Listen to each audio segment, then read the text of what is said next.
Dr. Moura, who will show us how to evaluate pulmonary regurgitation.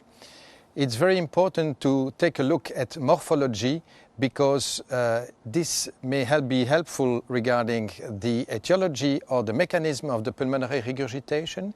She will then move to the different parameters that we have to evaluate to assess the severity of the pulmonary regurgitation.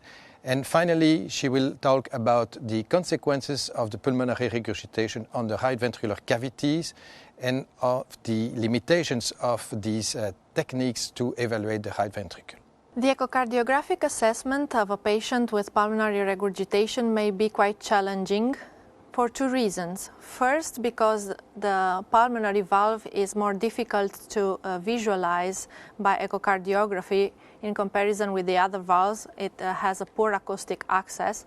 And second, because the parameters that are usually applied for assessing quantitatively the severity of regurgitation have been less validated and are less robust in comparison with aortic regurgitation.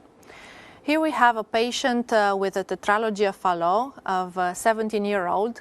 He has underwent correction of tetralogy of Fallot very early at the age of 8 months by a transatrial approach, and has also underwent patching insertion for enlarging the right ventricular outflow tract. And as usually happens, these patients at long term, they develop pulmonary regurgitation, and this is a follow-up examination in order to assess the severity of the pulmonary regurgitation and the consequences on the right heart chambers. So I will start by with a parasternal long axis view, which shows to me a normally contracting left ventricle, morphologically normal mitral valve and aorta. You can see that the right ventricular outflow tract is significantly enlarged, and there is also a hyperechogenic part here at the level of the septum membranosum, which we can see better by going one costal space above, like this, in order to see better the aortic root. And you can see this hyperechogenic part, which represents the patch that has been used during the surgical intervention to close the interventricular septal defect. If we add Doppler, we will see that there is no residual shunt at this level. If we will go then to assess the morphology of the pulmonary valve, we need to rotate the probe into a short axis view, and then we will be able to have a focused examination of the pulmonary valve and the pulmonary trunk with the right and the left branches. And you can see that there is a clear lack of coaptation of the cusps of the pulmonary valve. However, in this view, we are only able to see just two of them because this is two-dimensional imaging. If we want to assess the severity of the pulmonary regurgitation, we need to add the color Doppler flow imaging on this image, and we will have an immediate evaluation of the severity of the regurgitation. There is no need to quantitate. Just by looking at this image, we have several informations. So first of all, if I will freeze this image, I will see that in diastole, the regurgitation originates at the level of the right branch of the pulmonary artery, as you can see, and this is highly specific for a severe pulmonary regurgitation.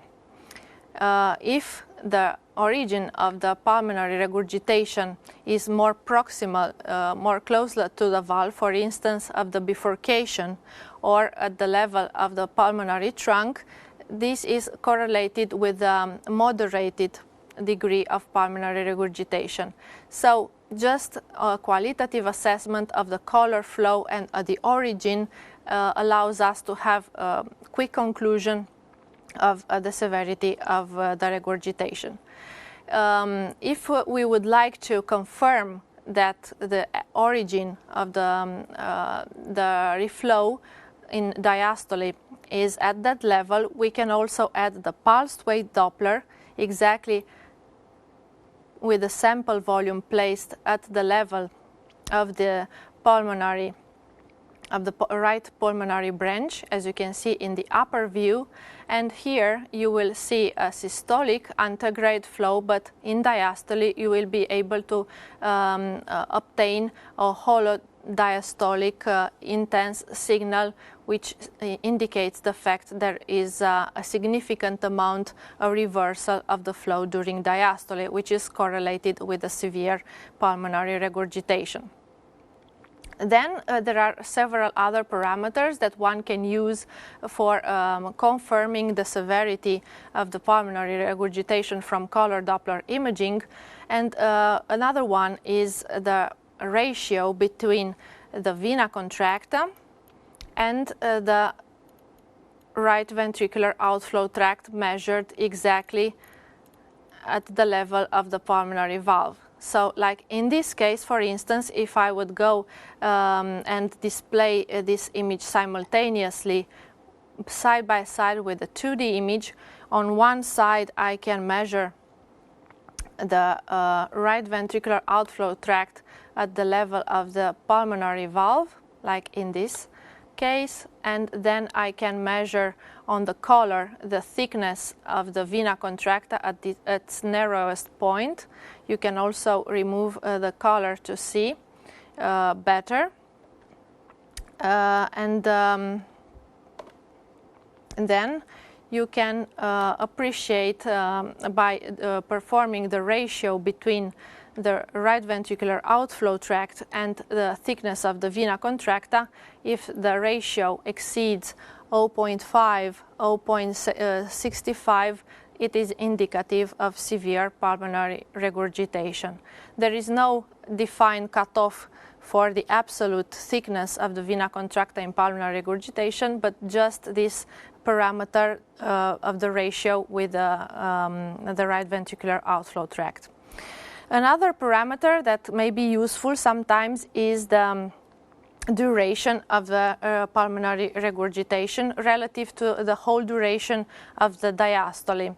This can be assessed on qualitatively with the color M-mode imaging. As you can see here, the flow in diastole is red, and its duration is marked by this image here, while during the late diastole there is no color flow, meaning that there is no regurgitation, and we can measure the timing of the ratio between the duration of regurgitation and the entire duration of the diastole. Alternatively, this can be done also with a continuous Doppler wave imaging. Here you have the anterograde flow, which measures, in this case, 2 meters per second, which is reflective of a high volume antegrade volume that is the consequence of this significant pulmonary regurgitation, and it's not an indicative of fixed stenosis, but is a relative stenosis. And in diastole, you will see the envelope, the signal, which is intense and has a steep deceleration in diastole, which reaches 0 before the end of diastole. And there is also the so-called the PR index, the pulmonary regurgitation index, that can be measured by computing a ratio between the duration of the pulmonary regurgitation, like this, which is almost 500 milliseconds, and then you can take another duration to measure the entire duration of the diastole. If the ratio between the first and the second is less than 77%, it is specific for severe tricuspid regurgitation. However, it must be said that the duration and the length of the pulmonary regurgitation is not only influenced by the severity of the regurgitation, but also by the diastolic properties of the right ventricle and also by the pulmonary pressures. So this sometimes may be misleading, and another parameter that can be used on the continuous wave Doppler is the PHT, so the pressure half time, which can be measured in this way using the modal velocity. So we can measure this interval, in this case is 129. If the PHT is less than 100, it is again highly suggestive for a severe pulmonary regurgitation. So most parameters in this case tend to suggest that the pulmonary regurgitation is severe. Now let's take a close look to the right chambers and on the consequences of this volume overload on the right heart. If I will see from this position the short axis view, I can appreciate the motion of the septum and the septal flattening in diastole, which is indicative of the volume overload and also on the interdependence that it is related to the high pressure in the right ventricle, which impacts on the septum and produces a diastolic dysfunction on the left side. Then if we will move in the apical view, we will be able to see that there is a significant enlargement of the right heart cavities, because only qualitatively we see that the dimension of the right ventricle exceeds the dimension of the left ventricle. If you would like to assess more closely the performance and the dimensions of the right ventricle, we need to focus and obtain a dedicated view of the right ventricle, and on which we can perform the measurements of the areas in order to compute the fractional area change. So for measuring the largest dimension, we need to select the end diastolic frame and then select area trace, and then going to trace manually the endocardial border, making sure that all trabecular part of the wall are included in the cavity, like this. And then we close at the level of the tricuspid annulus. In this case, the area is 54, so is indicative of very severe dilation of the right ventricle, because the normal value is around 28 centimeters square.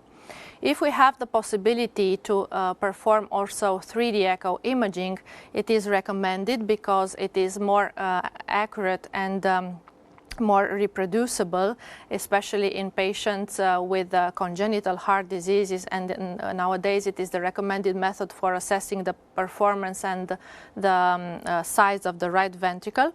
For performing this examination, we need to select the 3D probe.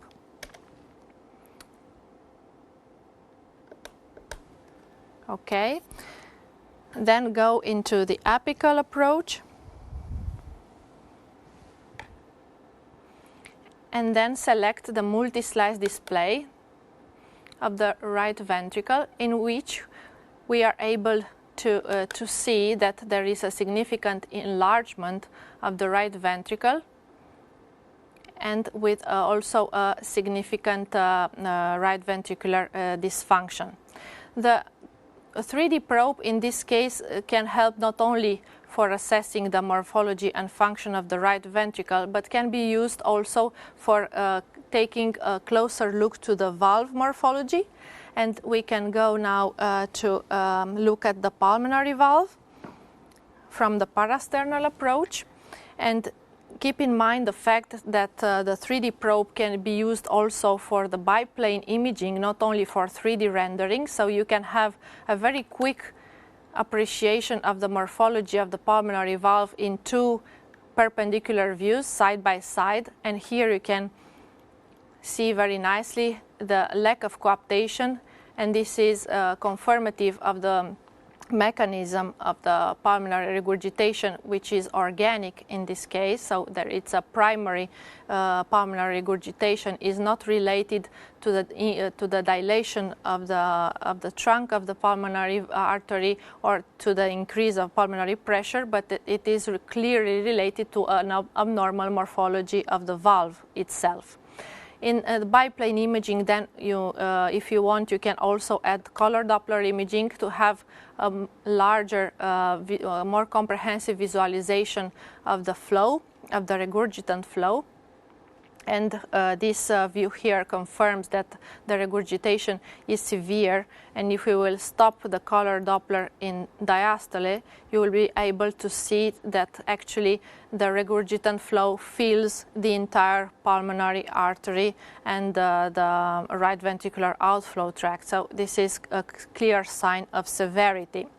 And then if you want, even if it's challenging, and it is most challenging to assess from transthoracic approach among all the valves, but we can try, if the quality of the images is appropriate, we can try to obtain en face view of the pulmonary valve, like in this case.